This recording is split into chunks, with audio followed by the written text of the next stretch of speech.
শোয়েব, গতকালকের ম্যাচ তো অবশ্যই দেখেছেন, মানে ধারণা করেছিলেন বা কল্পনা করেছিলেন এমন একটা ম্যাচ দেখবেন একতরফা খেলা খেলবে স্পেন? একেবারেই কল্পনার বাইরে ছিল। তবে আমার কাছে যেটা আমি আগেও বলেছিলাম যে ফ্রান্সকে যদি আটকানোর মতো কোনো দল থেকে থাকে এবারের বিশ্বকাপে সেটা কিন্তু স্পেনই ছিল এবং সেটা তারা এবং করিয়ে দিদিয়ের দেখিয়েছে। দেশও কিন্তু এমন একটি পূর্বাভাস দিচ্ছিলেন যে আসলে ফেভারিট আসলে স্পেন, এবং তেমনটাই দেখলাম আমরা। পুরোটা ম্যাচ কিভাবে ডমিনেট করলো স্পেন। এবং আমরা আরও একটা জিনিস লক্ষ্য করলাম, ম্যাচ হারের পর তারা কিন্তু আমরা দেখলাম দিদিয়ের দেশকে রেফারিকে দোষারোপ করতে এক ধরনের কিছুটা মানে, এবং যে দল হারে তারা স্বভাবতই কিছুটা রেফারির দিকে একটু দোষ। এবং পাশাপাশি আজকে একটা একেবারে ব্লকবাস্টার ম্যাচ যদি আমি বলি, একদমই একদমই। এবং আমার মনে হয় ফকল্যান্ড ওয়ার মাঠে চলে আসছে, যদিও সেটা বলা ঠিক হবে না, কারণ এটা একটা খেলা এবং অবশ্যই ইতিহাস ঐতিহ্য রয়েছে। মেসি বনাম হ্যারি কেইন কিংবা জুড বেলিংহ্যামের কিন্তু একটা দারুণ দ্বৈরথ আমরা লক্ষ্য করব। এবং বিশ্বকাপে তারা মুখোমুখি হয়েছে 5 বার। পরিসংখ্যান কি বলছে?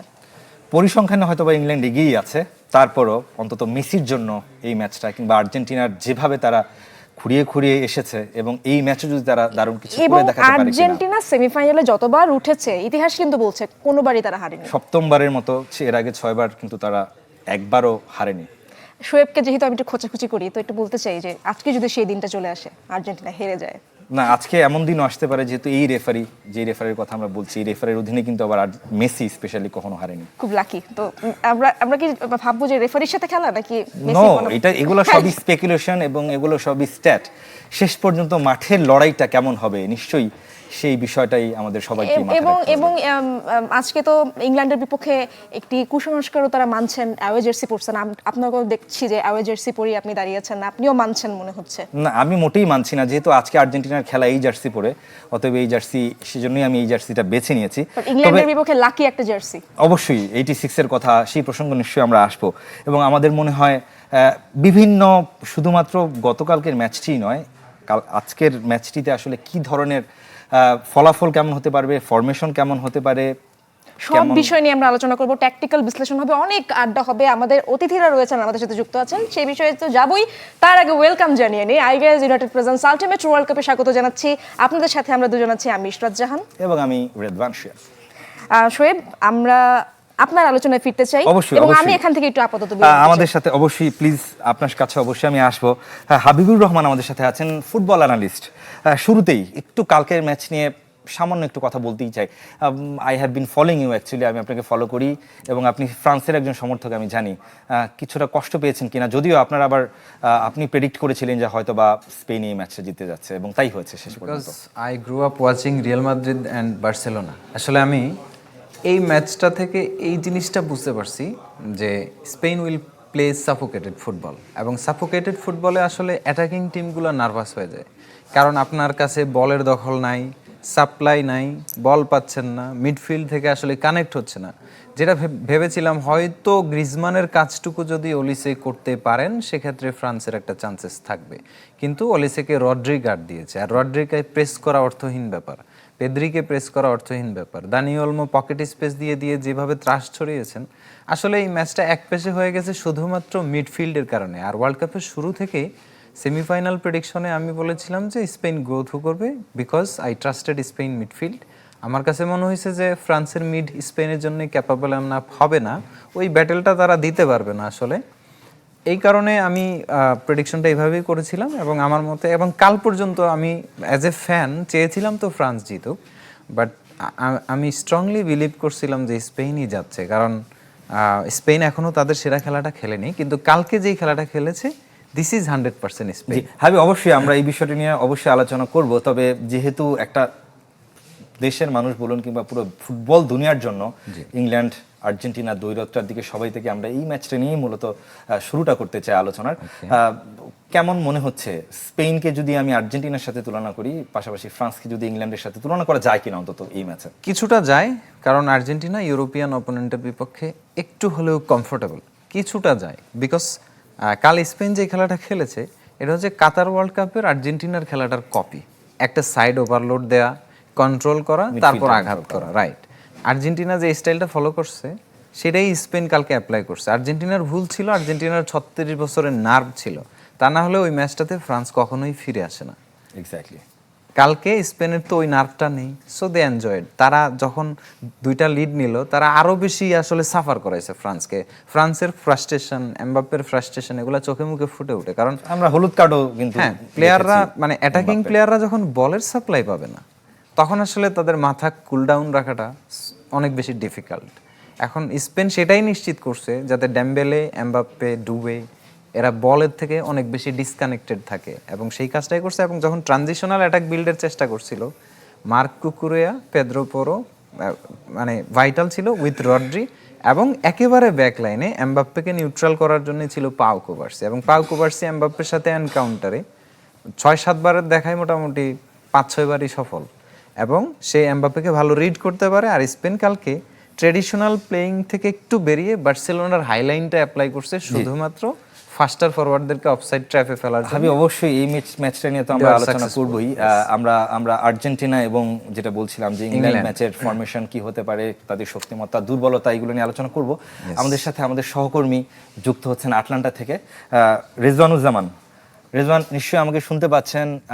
আমরা ইতোমধ্যেই দেখেছি যে একেবারে ইংল্যান্ড আর্জেন্টিনা দু দলের সমর্থকদের জন্য আপনার স্টুডিও দেখেছি যে একেবারে আলাদা ফটকের ব্যবস্থাই করা হয়েছে। আপনার কাছে কিছুটা শঙ্কিত কিনা? কারণ আমরা জানি যে ইংলিশ সমর্থকরা এর আগে ইউরোর ফাইনাল দেখেছি, কিংবা ইভেন এই বিশ্বকাপেও কিন্তু ইংল্যান্ডে কিছু ক্ল্যাশ কলিশন হয়েছে, এবং আর্জেন্টিনার সমর্থকরা তো যেহেতু প্রত্যেকটা জায়গায় ইউএসের আসলে তারা রুল করছেন, তাদের দখলই আছে। কিছুটা শঙ্কিত কিনা? আপনি নিশ্চয়ই সাবধানেও থাকবেন, এবং শঙ্কার জায়গা এখানে তৈরি হয়েছে কিনা অন্তত দর্শকদের পার্সপেক্টিভ থেকে?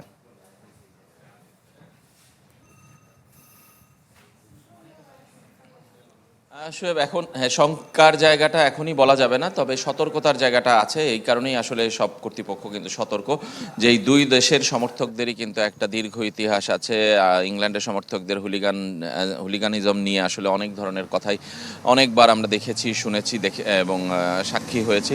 এবং আর্জেন্টিনার সমর্থকরাও যে আসলে যত বেশি উন্মাদনায় মাতোয়ারা থাকে, তারাও কিন্তু আসলে অনেকটাই উগ্র। যদি ফল বা কোনো কিছু প্রতিপক্ষ তাদের সামনে আসে, তখন কিন্তু তারা সেই উগ্রতা দেখায়। এখন পর্যন্ত কোনো ম্যাচে তাদের সেই সমান প্রতিপক্ষ কিংবা সমান শক্তির দেখা মেলেনি, যে কারণে তারা আসলে আনন্দটাই আসলে বেশি দেখিয়েছি, আমরা দেখেছি, এবং উৎসব গান তারা করেছে। কিন্তু আমার ধারণা যে এই দুই দল কিংবা দুই সমর্থক গোষ্ঠী কখনো যদি মুখোমুখি হয়, তখন কিন্তু আসলে ঝামেলাটা শুরু হতে পারে।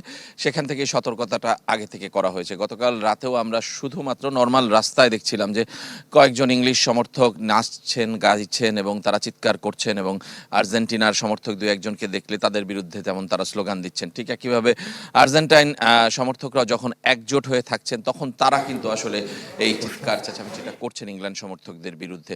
সুতরাং ক্ষমতাটা আসলে যার হাতে থাকবে কিংবা দখলটা যার হাতে থাকবে, তারাই কিন্তু আসলে রুল করার চেষ্টা করবে, যেটা আপনি বলছিলেন। সুতরাং আর্জেন্টিনা আর ইংল্যান্ড সমর্থকদের জন্য যেহেতু আলাদা দুটি পথ ব্যবহার করা হয়েছে, দুই গেটে তারা থাকবেন, আশা করি কোনো ধরনের বড় ঝামেলা হবে না। এবং আজকে সব ধরনের নিরাপত্তা বাহিনী কিন্তু এই আটলান্টায় থাকবে, এবং স্টেডিয়াম এবং আশেপাশে কিন্তু রেড অ্যালার্ট জারি করা হয়েছে। সেখানে কিন্তু আসলে খুব বেশি ঝামেলার সুযোগ থাকবে না বলেই আমার মনে হয়। এবং আপনি জানেন যে সেখানে অনেক কিছু নেওয়া নিষিদ্ধ, ক্লিয়ার ব্যাগ নিয়ে যেতে হয় যাতে করে সব কিছু বাইরে থেকে দেখা যায়, এবং কোনো ধরনের অস্ত্র ব্যবহারও নিষিদ্ধ। সব কিছু মিলে আমার মনে হয় যে সেই জায়গাটায় আজকে সতর্কতাটা চরম পর্যায়ে থাকবে, এবং আর কয়েক ঘন্টা পরেই খেলা, এবং পরবর্তীতে নিশ্চয়ই আপনাদেরকে স্টেডিয়ামের এলাকার অবস্থাও আমরা দেখানোর চেষ্টা করতে পারবো। রিজওয়ান, আপনাকে অসংখ্য ধন্যবাদ। নিশ্চয়ই আপনিও সাবধানেই থাকবেন, অন্তত উগ্র সমর্থকদের কাছ থেকে বেঁচে থাকতে। আবার আমরা একটু মাঠের খেলায় যেতে চাই। মাঠের খেলায় আজকের ফরমেশনটা আমরা জানি, গতবার যেমনটা দেখেছিলাম আর্জেন্টিনার একেবারে খুবই ভার্সেটাইল ফরমেশন, বিভিন্ন ম্যাচের মধ্যেই চেঞ্জ হয়ে গেছে, এবং এক একটা ম্যাচে ম্যাচ বাই ম্যাচে চেঞ্জ ছিল। কিন্তু এবার তুলনামূলকভাবে অনেকটাই আসলে বলা যায় যে বোঝাই যাচ্ছিল যে 4-4-2 ফরমেশনই নামছে। আমরা একটু হেড টু হেডও এর মাঝখানে দেখে নিতে চাই। 14 ম্যাচ দু দলের মুখোমুখি হচ্ছে, 14 বার।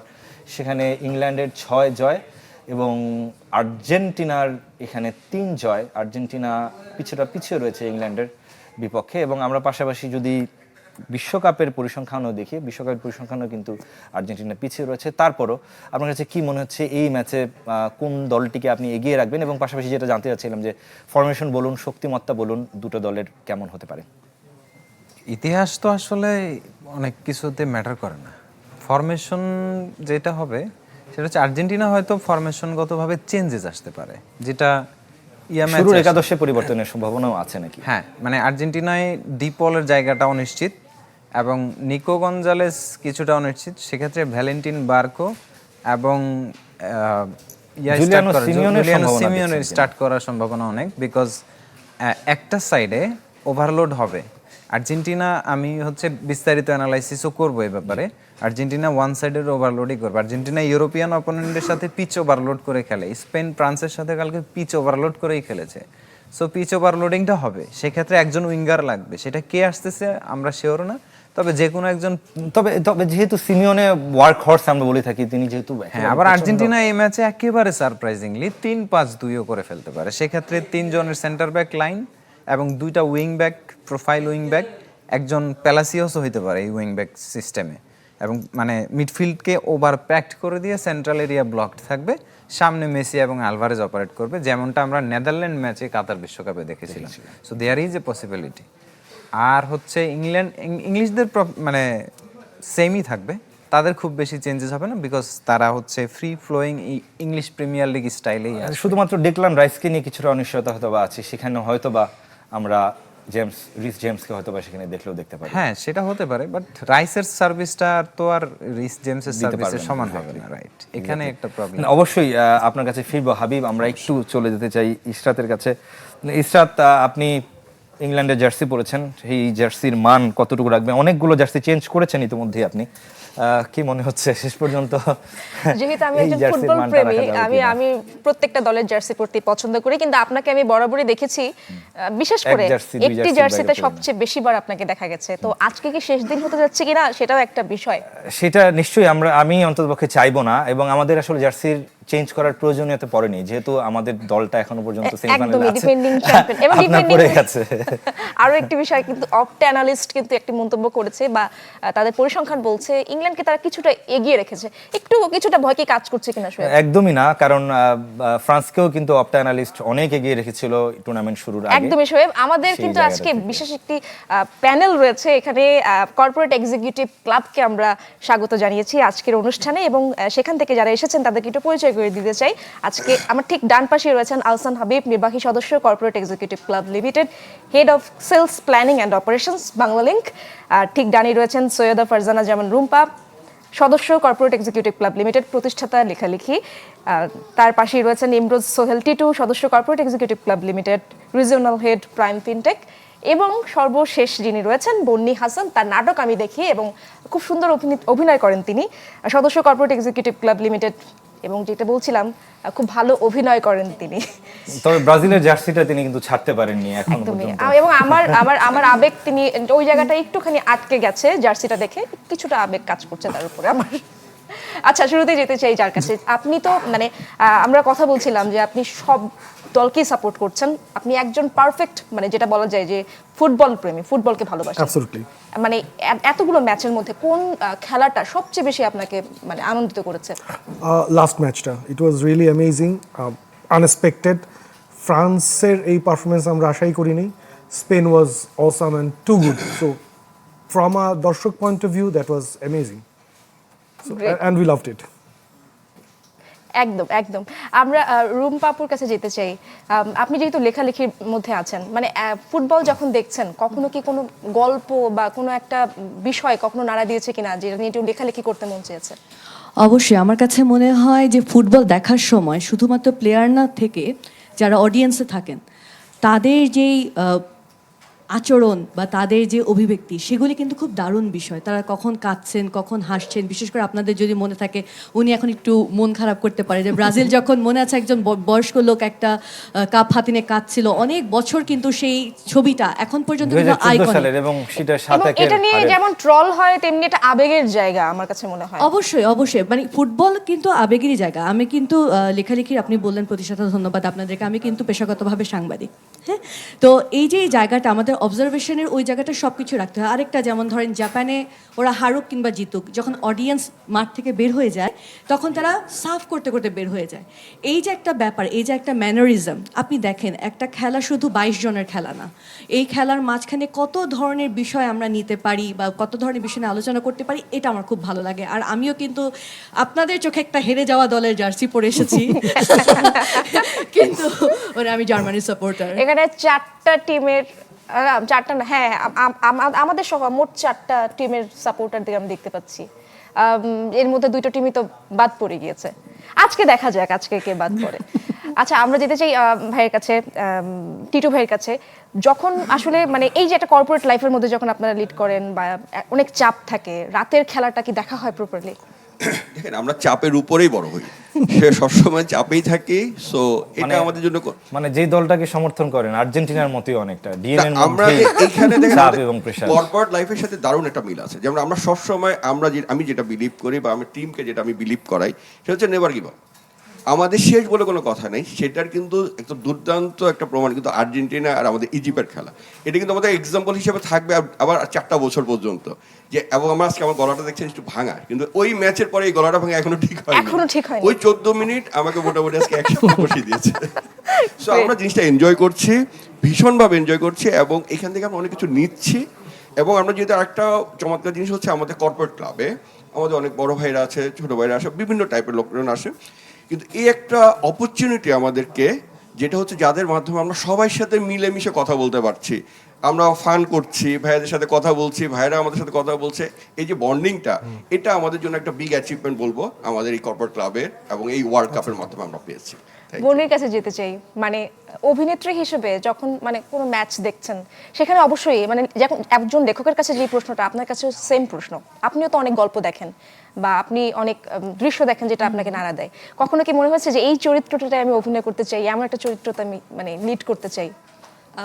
ইফ ইউ টক অ্যাবাউট ফুটবলের কোনো কিছু, আমাদের যেরকম বাংলাদেশের ফুটবল টিম কিন্তু খুব ভালো করছে। আমি যদি আমাদের লাইক ওয়ার্ল্ড কাপ থেকেও বের হয়ে বলি, তো আমার মানে মনে হয় যে আমরা হয়তো কিছু বছরের মধ্যেই আমাদের মানে ক্যারেক্টারগুলোকে আমরা বাস্তবে রূপ দিতে চাই, যে আমাদের নারী দল যত ভালো খেলছে, সো ওটাকে যদি আমরা আরেকটু ক্যামেরার সামনে প্রমোট করতে পারি, তাদেরকে আরেকটু ইন্সপায়ার করতে, যে এরকম দু একটা গল্প যদি থাকে তারাও দেখতে পারবে। এবং তারাও যেরকম আমাদের ক্রিকেট নিয়ে অনেক ডেফিনেটলি অনেক ফিল্মস, অনেক ড্রামা, অনেক কিছু আছে, অনেক সিরিজ, অনেক কিছু আছে, সেরকমটা যদি হয় আমার মনে হয় সবাই কানেক্ট করতে পারবে। ছেলেরা তো ডেফিনেটলি এটা এনজয় করবেই। আর ওয়ার্ল্ড কাপের কথা যদি বলি, ভাইয়া যেটা বলছিলেন, আমাদের অনেক অনেক মানুষের সাথে কানেকশন হচ্ছে। গতকালকেও আমি যেমন একটা ক্যাফেতে খেলা দেখতে গেলাম, হয়তো খুব আরাম করে কি হয়, খেলা দেখার সময় ইউ আর সো এনার্জেটিক, আমরা একদম কেয়ার করি না, চিৎকার দিয়ে উঠছি সবাই, তখন কিন্তু এই ইমেজ, পার্সোনালিটি বা ডেজিগনেশন কারোরটাই আর ম্যাটার করে না। সবাই ছোট বড় একসাথে হই হুল্লোড় করছে, বা ক্লাবে সবার সাথে একসাথে দেখা হয়, সবাই মিলে খেলা দেখাটার একটা উৎসব মুখর পরিবেশ হয়। এইটা আসলে মিস করব মনে হয় আর কয়েকদিন পরে চলে গেলে। আসলে শোয়েব, একটা বিরতির সময় হয়েছে, আমরা ফেরার পরে আরো অনেক গল্প করব। আইগাজ ইউনাইটেড প্রেজেন্টস আলটিমেট ওয়ার্ল্ড কাপে ছোট্ট একটা বিরতি নিয়ে ফিরছি একটু পরে। সাথে দর্শক, ফিরে এলাম আইগাজ ইউনাইটেড প্রেজেন্টস আলটিমেট ওয়ার্ল্ড কাপে। আমরা আলোচনা করছিলাম ইংল্যান্ড আর্জেন্টিনা হাই ভোল্টেজ মহারণ নিয়ে। আমাদের সাথে সে আলোচনা আছেন হাবিবুর রহমান, ফুটবল অ্যানালিস্ট।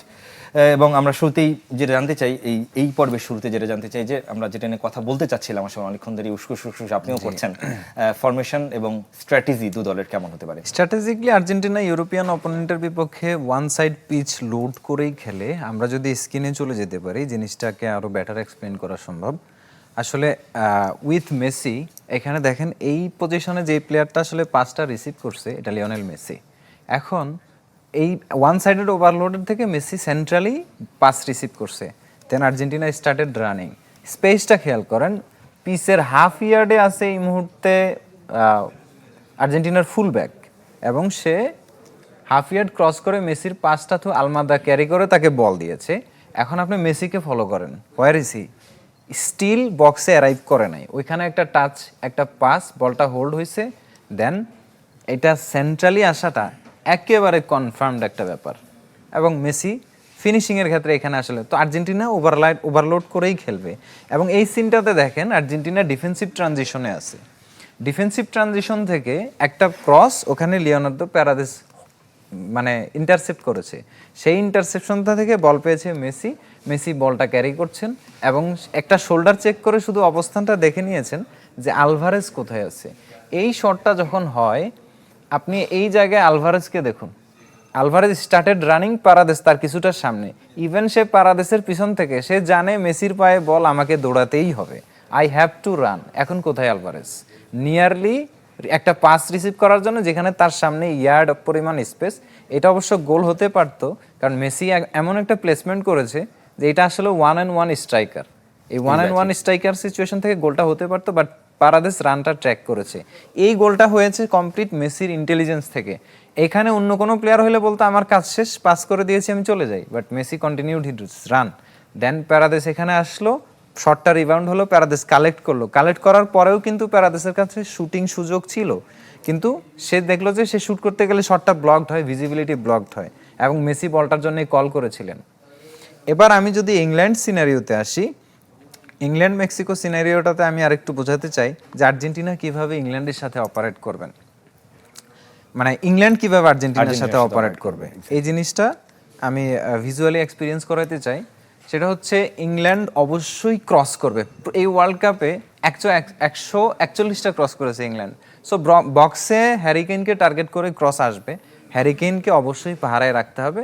সেক্ষেত্রে ক্রিশ্চিয়ান রোমেরো থাকবে মানে প্রাইম ডিউটিতে। কিন্তু মেক্সিকো ম্যাচটা কেন এক্সাম্পল নিলাম, কারণ মেক্সিকো কম্প্যাক্ট মানে বডি অফার করে খেলে, ডিফেন্সিভ। মেক্সিকো শুরু থেকে ওয়ার্ল্ড কাপে ওরকমই ছিল। সো আমি আর্জেন্টিনার সিমিলারিটি এখানে তুলে ধরছি, কিন্তু তারা যে ভুলটা করেছে সেটা আমি এখানে দেখানোর চেষ্টা করব। Jude Bellingham started running as a secondary striker, hurricane target. এখন মেক্সিকো ডিফেন্স ভুল করেছে যে ক্রসটা বোধহয় হ্যারিকেনের দিকেই যাবে, এভরিওয়ান গার্ডিং হ্যারিকেন। এখন এখানে কি হয়েছে, যেহেতু অপশন ছিল, hurricane already fast running, Jude Bellingham কিন্তু তার রানারকে, তার ট্র্যাকারকে ছিটকে চলে এসেছে, এবং পরবর্তী সিচুয়েশনে একটা ওভারহেড ক্রস এসেছে, বেলিংহাম তার রানটা কিছুটা ট্র্যাক ব্যাক করে জাস্ট হেড। সেকেন্ড আর একটা গোল যদি আমরা, এইটাই সবচেয়ে ইন্টারেস্টিং, ইংল্যান্ড এখানেই আর্জেন্টিনাকে সবচেয়ে বেশি হিট করবে। আমি একটু পিছনে যাওয়ার চেষ্টা করি। এই গোলটাতে ইংল্যান্ড, এই যে এখানে একটা ইন্টারসেপশন হয়েছে, এই ইন্টারসেপশনটাতে মিড ব্লক থেকে বল উইন করার পরে ডিফেন্সিভ ট্রানজিশনে আর একটু পেছনের ফ্রেমে গেলে, রাইট, এখন হচ্ছে 4 ভার্সেস 2 অ্যাটাক, এবং সাকা কোথায়, পেছনে, কিন্তু স্টিল চার্জিং। আর্জেন্টিনা যদি এই জায়গায় অ্যাকচুয়ালি বল লুজ করে, এখান থেকে গোল ইনএভিটেবল। আর্জেন্টিনা এখানে হচ্ছে কোনো ভুল করতে পারে না, আর্জেন্টিনা খেলেও সেন্ট্রালি। সো এখানে তাদের বল লুজ হলেও recovery time should be like Spain, কারণ স্পেনের মতোই খেলা হবে, আর্জেন্টিনা খেলেও similarly Spain. So recovery time যদি এখানে ফাস্টার না হয়, সেক্ষেত্রে বিপদে পড়তে হতে পারে, কারণ এই জায়গায় আর্জেন্টিনার রিকভারিতে আগে ডিপল থাকতো, কিন্তু ডিপল ফর্মে নাই। সো মনে হচ্ছে এই ম্যাচটাতে তার বদলে বার্কো আসতে পারে এই রিকভারিগুলোর জন্য, পারাদেস পিছনে গার্ড দিবে। এই গোলটা কিভাবে হয়েছে, বলটা কালেক্ট হওয়ার পরে ওই দিক থেকে হ্যারিকেনের ক্রস, ইয়েস 4 ভার্সেস 2, এবং স্টিল জুড বেলিংহাম গার্ডেড না। জুড বেলিংহামকে জোনাল ব্লকে রাখা হয়েছে, কিন্তু তাকে man to man guard offer করা নাই। জুড বেলিংহাম জোনাল ব্লক বের করে বল কোথায় ক্রস আসবে, এইসব প্লেয়ারের ইন্টেলিজেন্স হলে এরা বক্স অ্যাটাক করতে জানে। এবং এই যে ক্রসটা আসলো, এটা গর্ডনের উদ্দেশ্যের ক্রস হওয়ার কথা, কিন্তু বেলিংহাম মিট করেছে। অর্থাৎ হাবি, আমরা বলতেই পারি যে এখানে আর্জেন্টাইন যারা বেলিংহামকে যারা ট্র্যাক আছে করাটাই তাদের হচ্ছে, কিন্তু অনেক বেশি চৌকস হতে হবে অন্তত। ইয়েস, হ্যারিকেন ডিফেন্ডার ড্র্যাগ করবে। সো হ্যারিকেনের গার্ডে আমরা ক্রিশ্চিয়ান রোমেরোকে দিতে পারি, কিন্তু বেলিংহামকে গার্ড দেওয়ার দায়িত্ব হয়ে উঠতে হবে আর্জেন্টাইন মিডফিল্ডার পারাদেসের। এবং এই ম্যাচে পারাদেসের পারফরমেন্সের উপরেই ডিপেন্ড করবে আর্জেন্টিনা গোল খাবে কি খাবে না। এবং পাশাপাশি মিডফিল্ড গতবার, হ্যাঁ, আর্জেন্টিনা মিডফিল্ড আমার কাছে মনে হচ্ছে এই ম্যাচটা আসলে জমাট ক্রোয়েশিয়া ম্যাচের মতো হতে যাচ্ছে, কারণ আর্জেন্টিনা এখানে ডিপ মিড ব্লক দেবে, আর ডিপ মিড ব্লক থেকে দেওয়ার জন্য হয়তো আর্জেন্টিনা মিডফিল্ড ওভারলোড করবে, সেখান থেকে ট্রানজিশনাল অ্যাটাক। স্পেন কাল সেন্ট্রাল খেলেছে, উইংয়ে শুধু লামিন ইয়ামালকে লোনলি রেখে দিচ্ছে, আর্জেন্টিনাও হয়তো উইংয়ে আজকে গুইলিয়ানো সিমিওনেকে লোনলি রেখে দিতে পারে।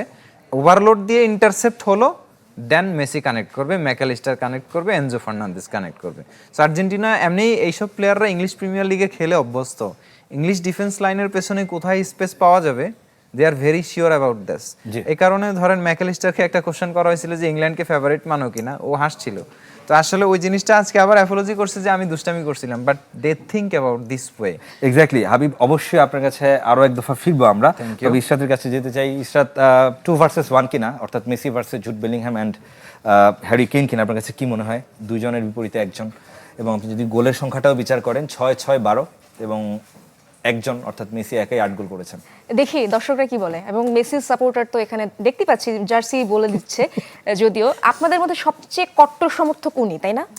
মানে মেসি আজকে কি পারফর্ম করতে পারেন? হ্যাঁ, ধন্যবাদ। আমি আসলে মেসির সাথে কম্পেয়ার না করে মেসিকে নিয়েই বলি। হ্যাঁ, মেসির সাথে বাকিদের কম্পেয়ার করার জন্য চলে না। যদি করতে হয় তাহলে সেক্ষেত্রে কিছু মৃত মানুষকে নিয়ে আসতে হবে। সেই ম্যারাডোনাকে আনতে হবে, পেলেকে আনতে হবে। কারেন্ট যারা আছে তাদের সাথে মেসির কম্প্যারিজন আসলে যাওয়া রোনালদো হয় না নাকি? এটা বললে আবার অনেকে অনেক ধরনের নিতে পারে, বাট মেসি মেসি আমি মনে হয় এটার সাথে আমরা কম্প্যারিজনে না যাই। আর সেকেন্ড হচ্ছে খেলাটা মেসি বেজ আমরা বলছি, কিন্তু মেসি বেজ না অ্যাকচুয়ালি। লাস্ট যদি আপনি ম্যাচটা দেখেন সেখানে যে গোলগুলো হয়েছে এখানে কিন্তু মেসি করেনি। হ্যাঁ, সো আমরা মেসি ছাড়া আমি একবার তবে তার অ্যাসিস্ট কিন্তু ঠিকই ছিল। ডেফিনেটলি তার ডেফিনেটলি অনেকগুলো চান্স তিনি এবং create আমার করেছেন। কাছে মনে হয় যেন আর্জেন্টিনার টিমটা পুরো টিমটা আর্জেন্টিনা দলের জন্য যেমন খেলে, তারা প্রত্যেকে মনে হয় যেন মেসির জন্য খেলে। ওদের ভিতরে যে টিম বন্ডিংটা এবং আর্জেন্টিনার যে আর মেসির যে লিডারশিপ দেখার মতো। এবং আমি বলবো এটা এক্সাম্পল অন্যান্য টিমের জন্য হতে পারে। সো আমি এই ম্যাচটা নিয়ে খুব বেশি চিন্তিত না, আমি আসলে ফাইনাল নিয়ে চিন্তিত। একদমই। Final কি আমরা একটু আহসান অনেক হাবিব ভাইয়ের বেশি কাছে আত্মবিশ্বাসী আহসান একজন। হাবিব ভাইয়ের কাছে যেতে চাই। তিনি রাশিয়া এবং কাতারে মানে ম্যাচ নিজের চোখে স্টেডিয়ামে বসে দেখার সুযোগ হয়েছে, এবং পার্থক্যটা যদি বিচার করি টিভি সেটের সামনে বসে দেখা বা স্টেডিয়ামে দেখা, মানে পার্থক্যটা কতখানি? আকাশ পাতাল যদি এক কথায় বলি। তবে মাঠের একটা কিছু ব্যাপার আছে। মানে আমি যখন রাশিয়াতে আমি প্রথম খেলাটা দেখেছিলাম হচ্ছে নাইজেরিয়া ভার্সেস আর্জেন্টিনা, যেটাতে আর্জেন্টিনা জিতেছিল প্রথম ম্যাচে সৌদি আরবের সঙ্গে হারার পরে। সো ওই ম্যাচটা দেখার পরে মানে যখন জিতলো, আমি এটা ছিল সেন্ট পিটার্সবার্গে। সো আমরা যখন রাতের বেলা খেলাটা শেষ হতে প্রায় 12টা-1টা বেজেছিল। মেসির দুর্দান্ত একটা গোল। ও দ্যাট ওয়াজ অ্যামেজিং। সো আমরা মাসে মানে যখন আমরা শহরে ফিরলাম, মানে মাঠটা তো একটু দূরে ছিল, শহরে ফেরার পরে দেখলাম যে পুরো শহর অ্যামেজিংলি মনে হলো যে এটা তার নিজের একটা দেশ, এবং পুরো শহর যেইভাবে চেয়ার আপ করে উঠলো, পুরো শহর সারা রাত পার্টি, সারা রাত গাড়ি নিয়ে ঘোরা, সারা রাত সব কিছু করা, মানে ইউ জাস্ট ফিল লাইক, মানে তখন আমার একটা জিনিস মনে হলো কি যে ব্রাজিল এবং আর্জেন্টিনা স্পেশালি এই দুটো দল নিজের দেশের বাইরে যে এত কত বড় বড় একটা fan ফ্যান বেস, এটা না আপনি আসলে নিজের চোখে না দেখলে বিশ্বাস করতে পারবেন না। স্পেশালি যখন ধরেন ইভেন মাঠের মধ্যেও পুরো মাঠটা বসেছিল, যে মানে তাদেরকে যে আমরা একটা ব্র্যান্ড বলি, স্টার প্লেয়ার বলি, মেসি বা রোনালদো এদেরকে।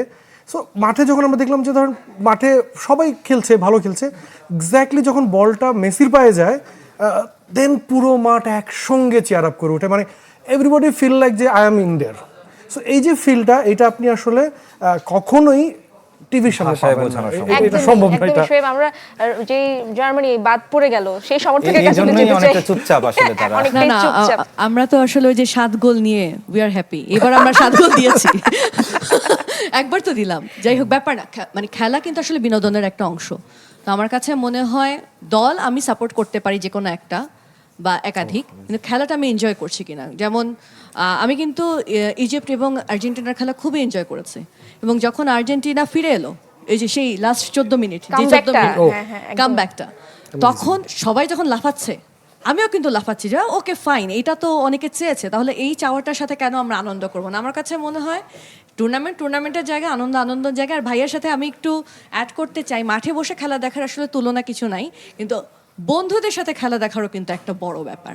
বিশেষ করে বড় বড় যেসব জায়গায় খেলা দেখাচ্ছে, আমি খুব ধন্যবাদ দিতে চাই যারা আয়োজন করেছে, এটা ঢাকা বিশ্ববিদ্যালয় হোক কিংবা বড় স্ক্রিন হোক, অনেক জায়গাতেই করেছে, আমরা দেখেছি।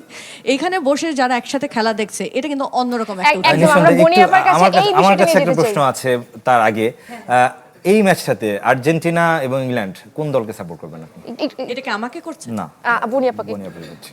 অফকোর্স ইংল্যান্ডকে করব। কারণটা কি? মানে ব্রাজিলের সাপোর্টাররা কেন আর্জেন্টিনা, মানে রাইভালরিটা কোন জায়গায়? কেন কখনোই আমি দেখিনি যে কোনো ব্রাজিলের সমর্থক আর্জেন্টিনাকে, যদি দল তারা অনেক অধিকাংশ সময় তাই হচ্ছে, তারা দল বেরিয়ে যাচ্ছে। অ্যান্টি আর্জেন্টিনা, লাইক আমি গত বছরে মানে গত ওয়ার্ল্ড কাপে আমি কিন্তু আর্জেন্টিনাকে সাপোর্ট করেছি ফাইনালে। Like I wanted them to win, I wanted to see মেসির হাতে এবার কাপ। কেন নয়?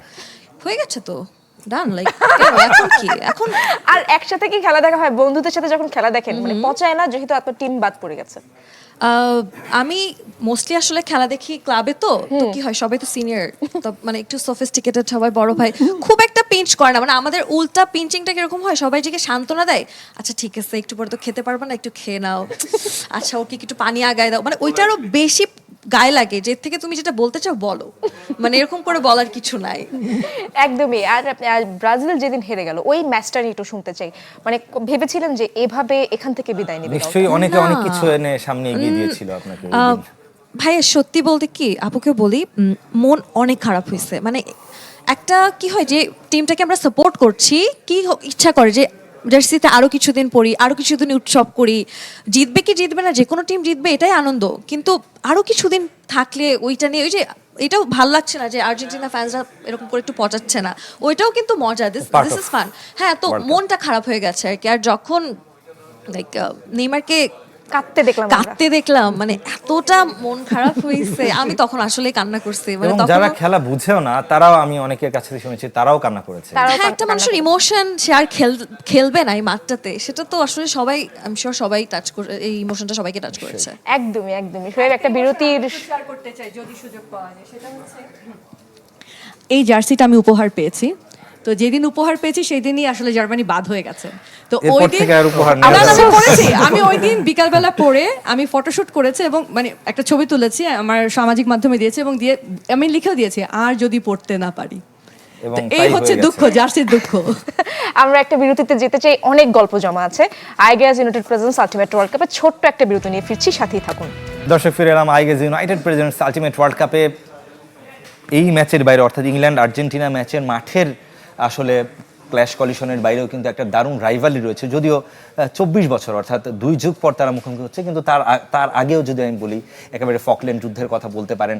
1966-এ আমরা দেখেছি যে আর্জেন্টিনার যারা ফুটবলার ছিল তাদের সাথে অস্বীকৃতি জানিয়েছিল একেবারে জার্সি চেঞ্জ করতে। পাশাপাশি বেকহ্যামের 98-এর লাল কার্ডের কথা যদি বলি, 2002 সালেও বেকহ্যামের সেই গোল এর কথা যদি বলি, সব কিছু মিলিয়ে, এবং 86-এর কথা না বললেই নয়, একটা দারুণ রাইভালরি।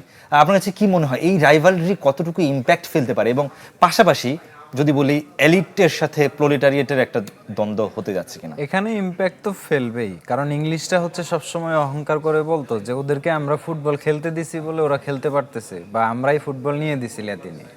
সো এটা একটা ব্যাপার ছিল। এরপরে ফকল্যান্ডের একটা ব্যাপার ছিল। ওই জিনিসটার পরে এটা একটা স্টেজে ম্যারাডোনা আসলে ওইটার জবাব দিছে। তারপরে এই জিনিসটা অনেক স্পাইস আপ হয়ে গেছে। এখন বিষয়টা এরকম হয়েছে যে ইংলিশ মিডিয়া মানে গতকাল থেকে মেসিকে ঘুম পাড়ানোর কথা পর্যন্ত বলে ফেলছে। জিনিসটা হিটেড হয়ে গেছে এবং এই ম্যাচটা হিটেডই হবে। মেসি প্রত্যেকটা স্টেপে ম্যারাডোনাকে ছাড়াই গেছে।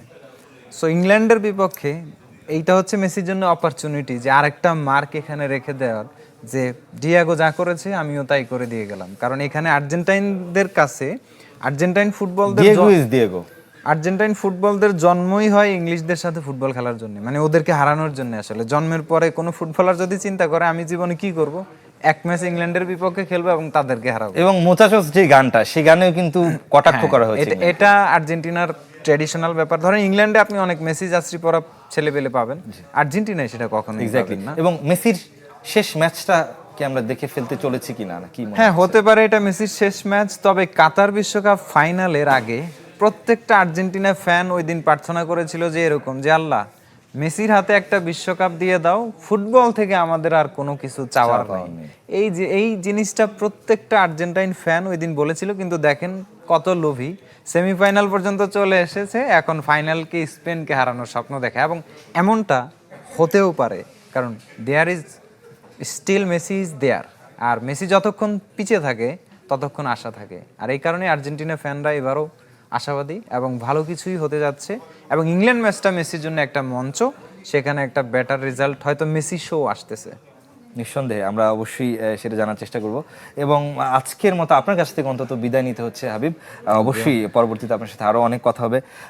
ইশরাত, আপনি জানেন কি 86-এর যে বিশ্বকাপটা হয়েছিল, গোল অফ দ্য সেঞ্চুরি এবং হ্যান্ড অফ গড, অথচ গোল অফ দ্য সেঞ্চুরির থেকেও আপনারা যেটাকে হাতের দিয়ে গোল কিংবা চুরি বলে থাকেন, সেই গোলটাকে কিন্তু মারাদোনা নিজে এগিয়ে রেখেছিলেন। তিনি বলেছিলেন যে সেটা একেবারে যারা ঈশ্বরের প্রদত্ত গোলটি এবং সেটা ফকল্যান্ডের প্রতিশোধ।